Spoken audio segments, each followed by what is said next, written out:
No dia seguinte àquela reunião que mudou tudo, o jovem Mateus acordou com um peso no peito, mas não era a dor que o afligia há meses. Era a certeza de que algo sobrenatural havia acontecido. Ao se levantar, sentiu o corpo leve, como se uma carga de anos tivesse sido retirada de suas costas.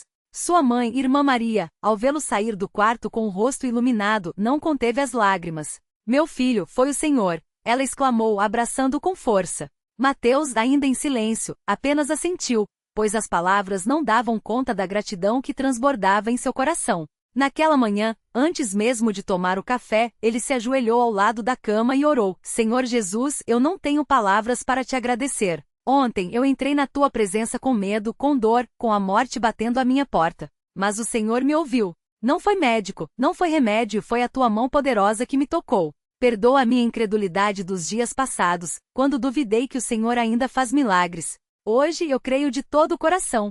Sua voz tremia e as lágrimas caíam sem controle, mas eram lágrimas de alegria, daquelas que só quem experimenta a misericórdia de Deus entende. Enquanto isso, na cozinha, sua mãe contava aos irmãos da congregação pelo telefone o que havia acontecido. Ele estava tão fraco ontem que mal conseguia respirar, e hoje está aqui, de pé, sem nenhuma dor. Glória a Deus! As notícias se espalharam rápido, e logo os irmãos começaram a chegar à casa para louvar ao Senhor juntos. O irmão José, um ancião da igreja, ao ver Mateus, colocou as mãos sobre sua cabeça e orou: Bendito seja o nome do Senhor, que é fiel e misericordioso. Ele não desampara os seus. Que este milagre seja um testemunho para muitos, para que saibam que o nosso Deus é vivo e opera maravilhas. Mateus então compartilhou com os irmãos como tudo aconteceu. Quando o irmão Pedro começou a orar por mim ontem, senti como se uma mão quente me envolvesse. Não era uma sensação física, era algo espiritual, algo que eu nunca tinha sentido antes. E então, uma paz tão grande encheu meu coração, e eu soube, estava curado. Não precisei de exames para crer, o Espírito Santo mesmo me confirmou. Os irmãos ouviram em silêncio, muitos chorando, outros apenas balançando a cabeça em adoração, porque reconheciam que aquilo só poderia ser obra de Deus. Naquela tarde, Mateus foi ao médico para os exames de rotina que já estavam marcados. O médico, ao ver os resultados, ficou atônito. Isso não faz sentido. Os nódulos sumiram, a pleura está normal, não há mais nenhum sinal do tumor. Ele olhou para Mateus com desconfiança, como se duvidasse que aquele era o mesmo paciente que semanas antes estava à beira da morte. Você fez algum tratamento experimental? Alguma medicação nova? Mateus sorriu e respondeu com calma: Não, doutor. Só Deus. Eu fui curado na reunião da igreja. O médico, embora não fosse crente, não teve como negar o fato. Bem, seja o que for que vocês fazem lá, continue fazendo. Quando Mateus voltou para casa com o laudo nas mãos, sua família e os irmãos que estavam presentes se prostraram em ação de graças. Sua irmã mais nova, Ana, que tinha apenas 12 anos, olhou para ele com olhos brilhantes e disse: Mateus, agora eu sei que Deus ouve mesmo quando a gente ora. Eu orei tanto por você. Aquelas palavras simples tocaram fundo no coração dele. Quantas noites Ana havia passado ajoelhada ao lado de sua cama, chorando e pedindo a Deus pela vida do irmão. E Deus havia ouvido a voz de uma criança. Nos dias que se seguiram, Mateus sentia uma responsabilidade maior em sua vida. Não era só a cura física, era como se Deus o tivesse levantado para um propósito. Ele começou a participar mais ativamente das reuniões, não só como ouvinte, mas como alguém que agora tinha um testemunho vivo para compartilhar. Nas reuniões de oração, ele se colocava de joelhos e intercedia pelos enfermos com uma fé que antes não tinha. Se Deus fez por mim, Ele pode fazer por qualquer um, dizia ele aos irmãos, encorajando-os a não desanimar nas aflições. Uma noite, durante uma reunião de doutrina, o irmão Paulo, que ministrava a palavra, falou sobre a importância de confiar em Deus em meio às provas. Ele leu o Salmo 34, 19, Muitas são as aflições do justo, mas o Senhor o livra de todas. E então olhou para Mateus, que estava sentado na primeira fileira. Irmãos, nós não servimos a um Deus morto, mas a um Deus vivo, que ainda hoje opera milagres. O nosso irmão Mateus é uma prova disso. Ele poderia ter desanimado, poderia ter se revoltado, mas ele se apegou ao Senhor, e o Senhor o honrou. Mateus baixou a cabeça emocionado, porque sabia que não era por seu próprio mérito, mas pela graça de Deus. Uma das coisas que mais marcou Mateus após a cura foi a mudança em sua família. Seu pai, irmão Carlos, que sempre foi um homem sério e pouco demonstrativo, começou a se aproximar mais dos filhos e da esposa. Uma noite após a ceia ele reuniu a família e disse: Eu quase perdi meu filho. e isso me fez ver que eu não estava dando valor ao que realmente importa. Deus nos deu uma segunda chance, e eu não quero desperdiçá-la. Desde então, as noites na casa dos santos se tornaram momentos de oração e leitura da Bíblia, algo que antes era esporádico. Mateus também passou a visitar os enfermos do bairro, levando não só palavras de ânimo, mas também orando por eles. Em uma dessas visitas conheceu a irmã Rosa, uma senhora idosa que sofria de artrite há anos e mal conseguia se mover. Ao ouvir o testemunho de Mateus, ela pediu: "Filho, ora por mim também." Ele se ajoelhou ao lado dela e clamou: "Senhor Jesus, assim como o Senhor me tocou, toque a irmã Rosa. Dê-lhe alívio, restaure suas forças para que ela possa te louvar com saúde." Não foi instantâneo, mas nos dias seguintes, a irmã Rosa começou a sentir suas juntas mais leves. Em uma semana, ela estava andando sem a bengala que usava há anos. Deus não se esquece de ninguém, ela dizia a todos que a visitavam. O milagre de Mateus também teve um impacto profundo nos jovens da congregação. Muitos deles que antes participavam das reuniões por obrigação ou por hábito, começaram a buscar a Deus com mais sinceridade. Em um culto de jovens, Mateus foi convidado a dar seu testemunho. Com a Bíblia nas mãos, ele falou: "Irmãos, eu quase morri. Não por causa de uma doença, mas por causa da minha falta de fé. Eu orava, mas no fundo, duvidava que Deus pudesse me curar. Mas Ele é fiel, mesmo quando nós não somos. Se vocês estão passando por alguma prova, não desistam. Deus ouve, Deus vê, e no tempo certo, Ele age." Após o culto, vários jovens se aproximaram dele, alguns chorando, outros pedindo oração. Um deles, o irmão Lucas, confessou: "Eu também estou doente, Mateus. Os médicos disseram que é algo grave, e eu tenho medo."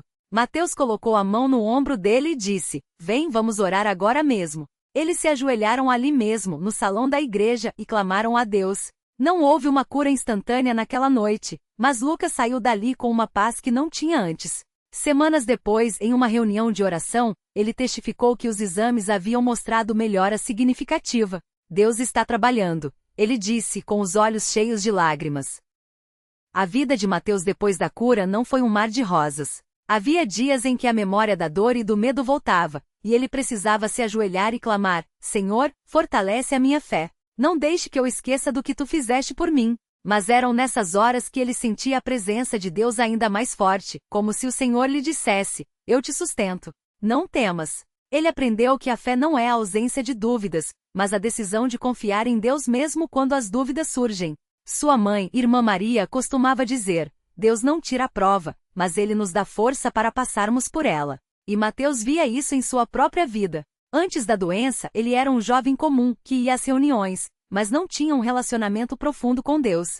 Depois, ele entendeu que a fé não é só para os momentos de bonança, mas especialmente para as tempestades. Ele passou a valorizar cada reunião, cada hino, cada palavra da Bíblia, porque sabia que era ali que Deus falava com seu povo. Um dia, durante uma reunião de ação de graças, o irmão Pedro, o mesmo que havia orado por Mateus na noite da cura, se levantou e disse: "Irmãos, nós temos visto Deus operar de maneira poderosa entre nós. Mas não é para que nos gloriemos, e sim para que o glorifiquemos.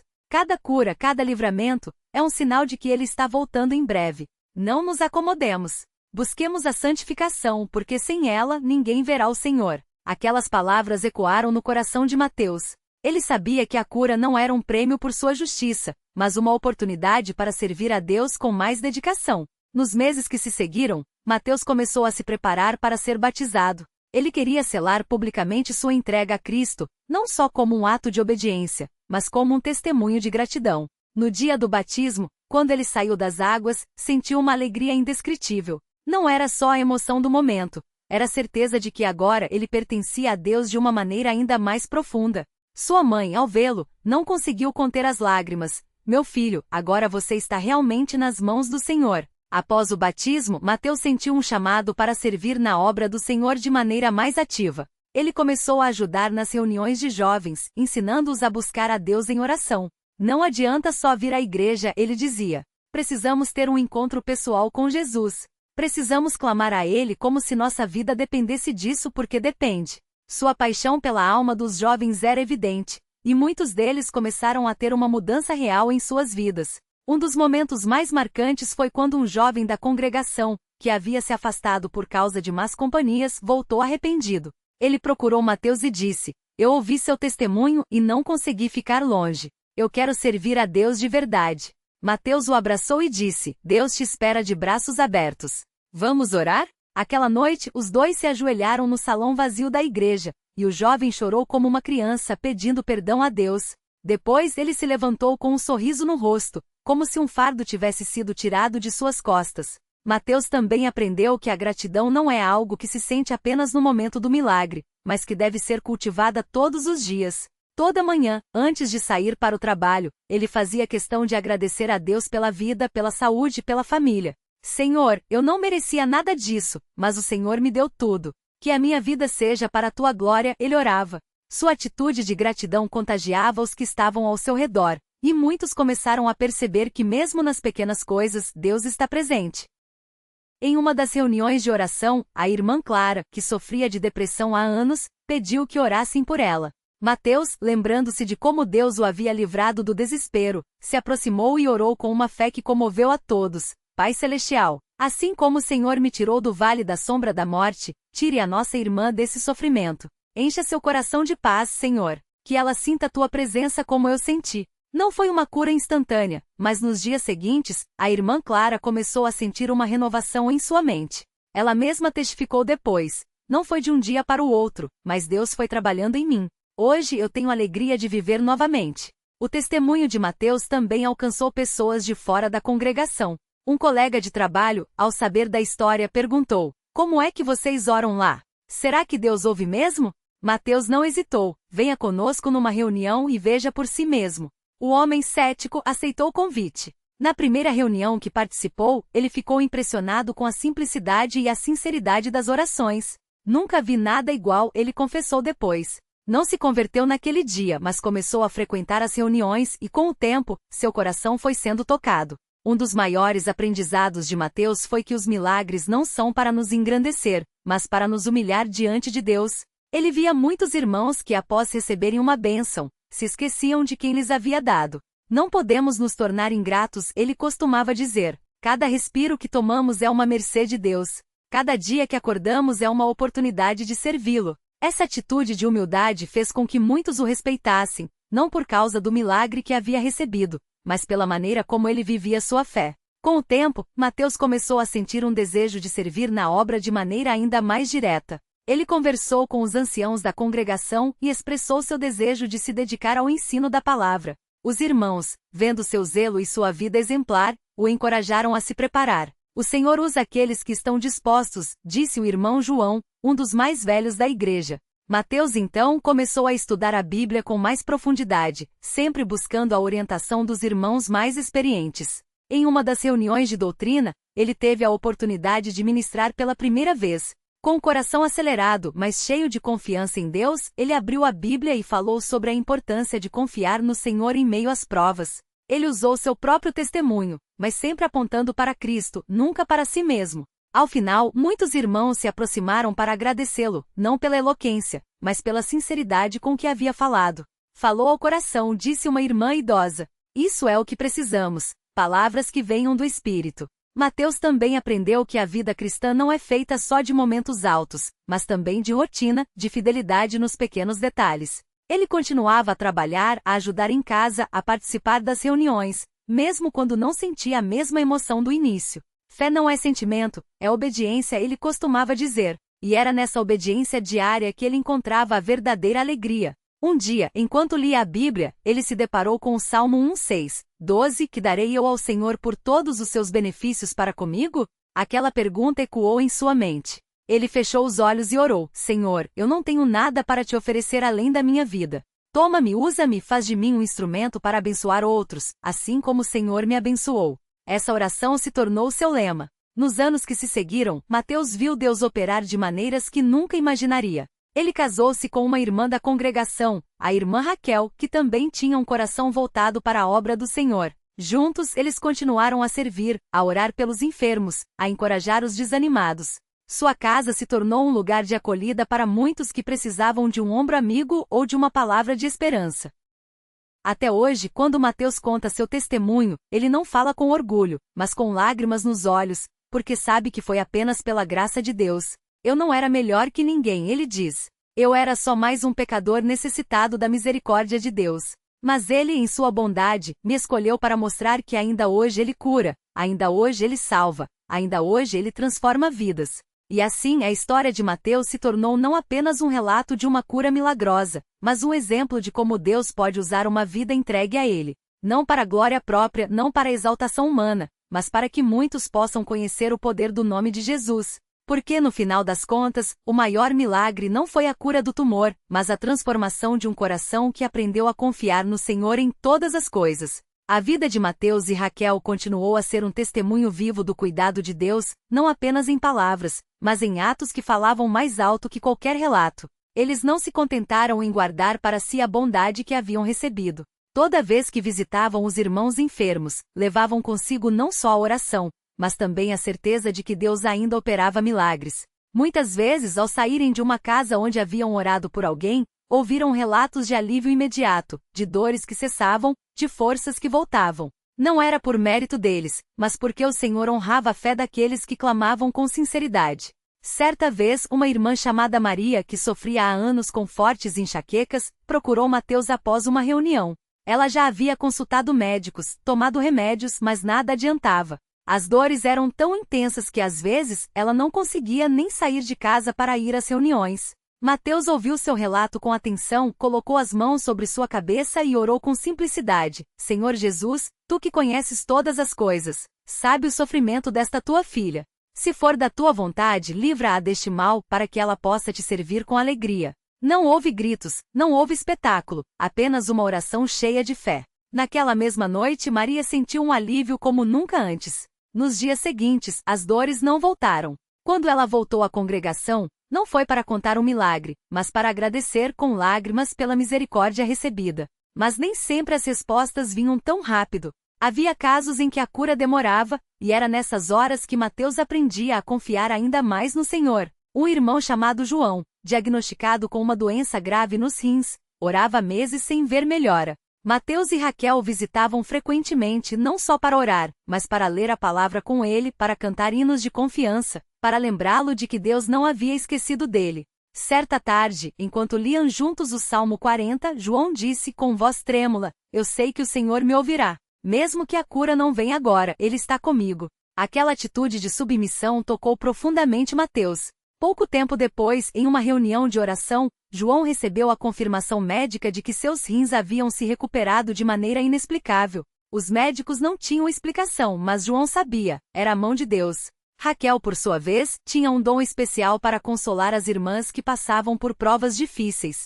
Ela não usava palavras bonitas ou sermões longos. Falava com o coração, compartilhando suas próprias lutas e como Deus a havia sustentado. Uma jovem chamada Ana, que havia perdido o emprego e estava desanimada, foi até ela chorando. Raquel a abraçou e disse: Minha irmã, eu também já passei por momentos em que não via saída. Mas Deus nunca me abandonou. Ele tem um propósito mesmo quando não entendemos. Elas oraram juntas, e Ana saiu dali com uma paz que não vinha das circunstâncias, mas da certeza de que Deus cuidava dela. Poucos dias depois, Ana recebeu uma proposta de trabalho melhor do que o anterior. Quando ela contou a Raquel, a irmã apenas sorriu e disse: Viu? Deus sabe do que precisamos antes mesmo de pedirmos. Os filhos de Mateus e Raquel também cresceram vendo o poder da oração em ação. O primogênito, Davi, ainda criança, teve uma febre muito alta que não baixava com remédios. Os pais, em vez de entrarem em pânico, reuniram a família em oração. Davi, mesmo com febre, juntou as mãozinhas e repetiu: Jesus me cura. Naquela mesma hora, a temperatura começou a cair. Pela manhã, ele acordou completamente recuperado. Aquela experiência marcou a vida do menino, que desde cedo aprendeu que Deus ouve até os pequenos. Mas nem tudo eram milagres visíveis. Havia provas que exigiam paciência, como quando a congregação passou por um período de divisões internas. Alguns irmãos, por falta de entendimento, começaram a murmurar, e o espírito de união parecia abalado. Mateus, como servo do Senhor, sentia o peso da responsabilidade. Ele jejuou, orou e buscou a direção de Deus. Em uma reunião de irmãos, ele não levantou a voz nem acusou ninguém. Apenas leu as palavras de Jesus em João 13, 34, 35. Um novo mandamento vos dou, que vos ameis uns aos outros, como eu vos amei, que também vos ameis uns aos outros. Nisto todos conhecerão que sois meus discípulos, se vos amardes uns aos outros. Aquela palavra simples, mas poderosa, tocou os corações. Irmãos que estavam distantes se abraçaram, pediram perdão uns aos outros e a paz foi restaurada. Não foi um milagre de cura física, mas de cura espiritual, ainda mais precioso. Os anos passaram e Mateus e Raquel continuaram a servir com a mesma humildade. Eles nunca buscaram posições, nunca quiseram ser vistos, mas o Senhor os usava de maneiras que só Ele podia fazer. Certa vez, um jovem chamado Lucas, que havia se afastado da congregação por causa de mais companhias, apareceu em uma reunião depois de muito tempo. Ele estava abalado, com o rosto marcado pela culpa. Mateus não lhe fez sermão, não lhe lembrou do passado. Apenas o abraçou e disse: "Filho, é bom ter você de volta. Deus nunca te esqueceu." Aquela acolhida foi o que Lucas precisava para recomeçar. Ele voltou a frequentar as reuniões, deixou as más amizades e, com o tempo, tornou-se um servo fiel, ajudando outros jovens a não caírem nos mesmos erros. Havia também os momentos em que Deus falava de maneiras inesperadas. Uma noite, enquanto Mateus orava em seu quarto, sentiu um peso no coração para visitar um irmão chamado Pedro, que morava em outra cidade. Não havia nenhuma razão aparente, mas a impressão era tão forte que ele não conseguiu dormir. Pela manhã, ligou para Pedro e perguntou como estava. O irmão, surpreso, respondeu: "Irmão Mateus, ontem à noite eu estava tão desanimado que quase desisti de tudo. Mas agora, ouvindo sua voz, sinto que Deus me está falando." Mateus não hesitou, pegou o carro e foi até lá. Quando chegou, Pedro lhe contou que estava passando por uma crise financeira e espiritual. Eles oraram juntos e Mateus lhe deixou uma ajuda material, não como esmola, mas como um gesto de amor. Pedro mais tarde testemunhou que aquele encontro o salvou de tomar uma decisão errada. A vida de Mateus e Raquel era assim, um constante fluir de fé, oração e ação. Eles não pregavam apenas com palavras, mas com atitudes. Quando uma irmã idosa ficou viúva e não tinha quem a ajudasse, Raquel passou a visitá-la semanalmente levando-lhe comida, lendo a Bíblia com ela e orando. A irmã, chamada Clara, costumava dizer: "Minhas filhas, vocês são meus anjos na terra." Não era exagero, era verdade. Deus usava aquelas mãos para consolar, aqueles lábios para encorajar, aquele coração para amar. E os milagres continuavam. Um dia, durante uma reunião de oração, uma irmã chamada Sofia, que sofria de uma dor intensa nas costas há anos, foi até a frente e pediu oração. Mateus e outros irmãos impuseram as mãos sobre ela e clamaram ao Senhor. Sofia sentiu algo como um calor percorrer seu corpo, e quando se levantou, a dor havia desaparecido. Ela tentou se mover, dobrar e nada doía. Os irmãos presentes glorificaram a Deus, não com gritos, mas com lágrimas de gratidão. Sofia, que antes mal conseguia sentar-se por muito tempo, passou a participar ativamente dos cultos, servindo onde fosse necessário. Mas Mateus sempre lembrava aos irmãos: o maior milagre não é a cura do corpo, mas a salvação da alma. Ele contava como, certa vez, um homem chamado Carlos, que nunca havia entrado em uma congregação, foi levado por um amigo a uma reunião. Carlos era cético, duvidava de tudo, mas algo naqueles cânticos, naquelas orações sinceras, tocou seu coração. Naquela noite, ele ouviu a pregação sobre o amor de Deus e, pela primeira vez, sentiu o peso de seus pecados. Ao final, ele se ajoelhou e chorou, pedindo perdão. Não houve cura física naquele momento, mas uma alma foi libertada das trevas. Anos depois, Carlos se tornou um servo dedicado, e sua família também se converteu. Mateus e Raquel envelheceram, mas sua fé não enfraqueceu. Mesmo com as limitações da idade, continuavam a servir. Quando Mateus já não conseguia mais visitar os irmãos como antes, ele orava por eles em casa com a mesma intensidade. Raquel, mesmo com as mãos trêmulas, continuava a escrever cartinhas de encorajamento para os jovens. Seu neto Samuel, certa vez lhe perguntou: "Vovó, por que o Senhor ainda cura as pessoas hoje?" Ela respondeu com um sorriso: "Porque Ele é o mesmo ontem, hoje e sempre, meu filho. E enquanto houver alguém que precise dele, ele não vai parar de agir." Nos últimos anos de Mateus, quando sua saúde já não era a mesma, ele costumava sentar-se na varanda de casa, olhando para o céu, e agradecer, não pela cura que havia recebido décadas antes, mas pela vida que Deus lhe permitirá viver. "Senhor", ele dizia baixinho, "eu não merecia nada disso. Mas tu, na tua bondade, me deste muito mais do que eu poderia pedir. Usa minha vida até o último dia para que outros possam te conhecer." Quando Mateus partiu para estar com o Senhor, não houve choro desesperado, mas uma paz profunda.